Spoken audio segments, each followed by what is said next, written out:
અમે આજે દેશી સ્વિમિંગ પુલમાં નાહી લીધું છે. સવારમાં ઉઠ્યો અને પાછો સુઈ ગયો મેં તો. પછી એને ફટાફટ બ્રશ કરી જ નાખ્યું છે. પછી મેં તૈયાર થઈ ગયો ને કાચમાં જરાક થોપડું જોઈ લીધું છે. આજે તો એટલી બધી ગરમી હતી એટલે અમને દેશી સ્વિમિંગ પુલને સાફ કરવા લાગી ગયેલા હતા, મેં ને મારા માસીનો છોકરો. આપણા લોકોના નવાનું ઉતાવળ એટલે ફટાફટ સાફ કરી નાખ્યું છે. ફાઇનલ અમારે 1 કલાકની મહેનત પર પાણી બી ચાલુ થઈ ગયેલું છે અને મેં ટી-શર્ટ કાઢીને રેડી થઈ ગયો નવા માટે.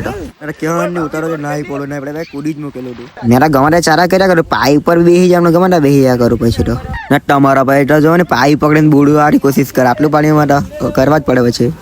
અમારા પાણીમાં જરા ઈશારા કર્યા ને નાચવાનું ઈચ્છા થયા કરે. ચાલ નાચી લાખી વિચાર્યો ને જો ને પાઇપ પકડ્યો છે ને ભાઈ કઈ બોલ્યા કરે પણ જો ને મારામાં ઈશારા કરી ડાલા છે. ઊંડા ઝાડવાનો વ્યૂ મસ્ત આવતો હતા ને આ ભાઈ એન્ડ ભાભી જોવો નહીં તે બી ને આ ભાઈ ફોનમાં લઈ લીધો.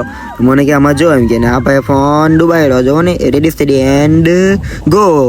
ભાઈ ડૂબાડ્યો અને પાછો કાઢ્યો છે અને પાછો ડૂબાડ્યો જોવો ને ભાઈ.